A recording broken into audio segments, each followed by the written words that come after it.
በስመ አብ ወወልድ ወመንፈስ ቅዱስ አሐዱ አምላክ አሜን። ሆሳዕና የዐቢይ ጾም 8ኛው ሳምንት።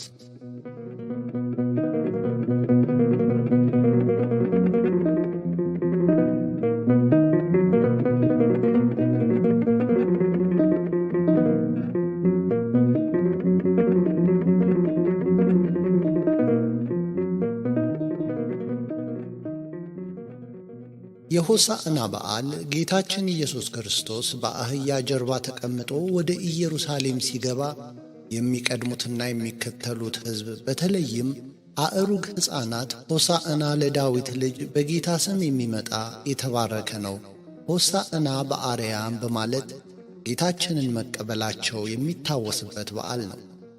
ሆሳዕና ከ8ቱ የዐቢይ ጾም እሁዶች አንዱና የመጨረሻው ሳምንት ተብሎ የሚጠራው ከትንሣኤ ቀድሞ የሚገኝ የሕማማት መግቢያ ዋዜማ ነው።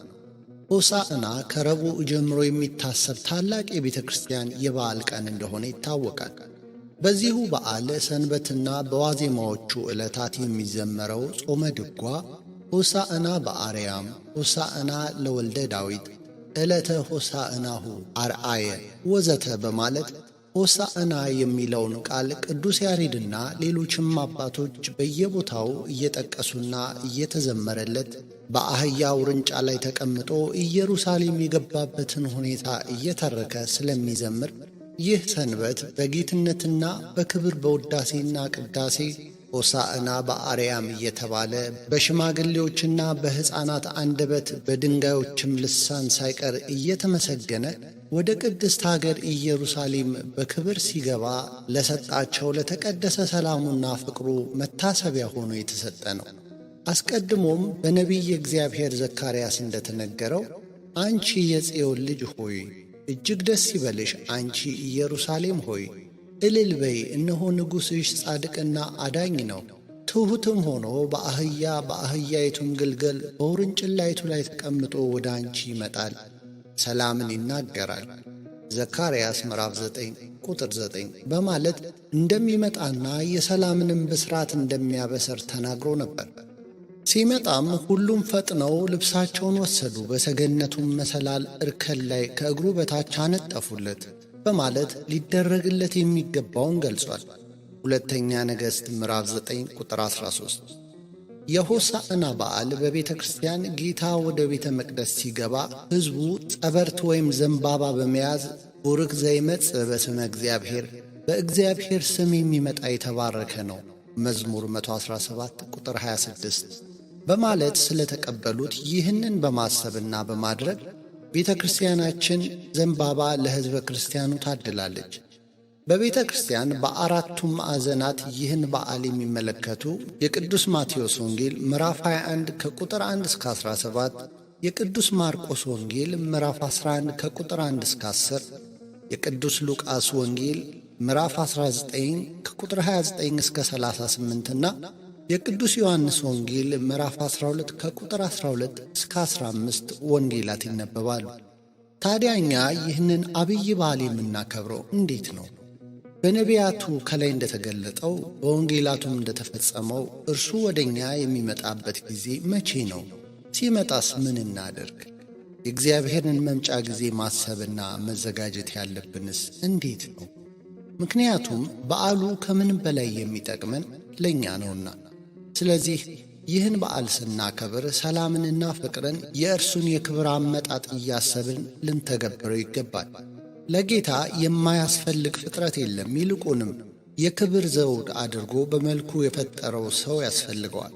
ያለ እግዚአብሔር ፈቃድ የተፈጠረ ማንም የለም።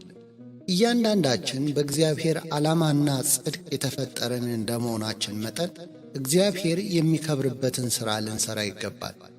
አህያ በሰው ሰውኛ ሲታይ የንቀትና የውርደት ሊመስል ይችላል። የአህያን ታሪክ በመጽሐፍ ቅዱስ ስንመለከት ግን አንደኛ በለዓም በሥጋዊ ገንዘብ መንፈሳዊ ዐይኑ ታውሮ እግዚአብሔር ያረገማቸውን እስራኤላውያንን ሊራገም ሲሄድ እስራኤላውያንን እንዳይራገም ለመንገር ከእግዚአብሔር ዘንድ የተላከው መልአክ በሚሄድበት መንገድ ላይ ቆሞ ሳለ ከበለዓም ይልቅ ያየችው የበለዓም አህያ ነበረች። አህያይቱም መልአኩን አክብራ መንገዱን እንደለቀቀችለት ቅዱስ መጽሐፍ ይነግረናል። ዘኍልቍ ምዕራፍ 22 ቁጥር 23። ሁለተኛ በትንቢተ ኢሳይያስ ምዕራፍ 1 ቁጥር 3 ላይ ሰማይ ስሚ ምድርም አድምጪ፣ በሬ የገዢውን አህያም የጌታውን ጋጣ አወቀ፣ እስራኤል ግን አላወቀም እንደተባለው ጌታ በተወለደ ጊዜ ትንቢቱን ምሳሌውን የሚያውቁ እስራኤላውያን ባላወቁት ባልተቀበሉት ሰዓት በዚያ በብርድ ወራት እናቱ የምታለብሰው ልብስ አጥታ ቅጠል አልብሳ በነበረችበት ጊዜ ለጌታ ሙቀት የገበሩለት እረኞቻቸውን ተከትለው የመጡት ከብቶች፣ ላሞችና አህዮች ናቸው። ወአስተማወቅዎ አድግ ወላህም እንዲል አባ ሕርያቆስ በቅዳሴ ማርያም። ሦስተኛ በሆሳዕና ዕለት ከሌሎች እንስሳት ይልቅ ጌታን ለመሸከም ለክብር የተመረጠችው አህያ ናት። ጌታን የተሸከመችው አህያ ከዚህ በፊት ያላየችውንና ያልተደረገላትን ክብር ተደርጎላታል። አህያ ከዚህ በፊት ለእኛ እህል ተሸክማ ስትሄድ ሂጂ እያልን በዱላ እንደበድባት ነበር። ነገር ግን በሆሳዕና ዕለት እንኳን በዱላ ልትደበደብ ቀርቶ ሰዎች በእርሷ ላይ ለተቀመጠው ጌታ ሲሉ ልብሳቸውን ሁሉ እያነጠፉላት በምንጣፍ ላይ ተራምዳለች። ስለዚህ ክርስቶስ በአህያይቱ ላይ እንዲቀመጥባት ልብስም እንደተጎዘጎዘላት እኛም ጌታ በጸጋውና በረድኤቱ እንዲያድርብን ልባችንን ከኀጢአትና ከተንኰል አንጽተን ፍቅርንና ትሕትናን ልንጎዘጎዝ ይገባል። ጌታ በእኛ ላይ በጸጋው ሲያድር በእርሱና በቅዱሳኑ ዘንድ ያለን ክብርና ጸጋ ታላቅ ነው። በነገር ሁሉ መከናወን ይሆንልናል። ክርስቶስን በመሸከሟ የአህያይቱ ታሪክ እንደ ተለወጠ ሁሉ በክርስቶስ ማደሪያነታችን ያለፈው መጥፎ ታሪካችን ይለወጣል። እንግዲህ በዕለተ ሆሳዕና ወደ ኢየሩሳሌም ሲሄድ ሕዝቡ ሁሉ በደስታ በዝማሬ እንደ ንጉሥ እንደ ተቀበሉት እኛም ሐሴትን አድርገን ሆሳዕና እምርት እንተ አቡነ ዳዊት በማለት እናመሰግናለን። ከበዓሉ ረድኤት በረከት ያሳትፈን፣ ይቆየን። ወስብሐት ለእግዚአብሔር ወለወላዲቱ ድንግል ወለመስቀሉ ክቡር አሜን።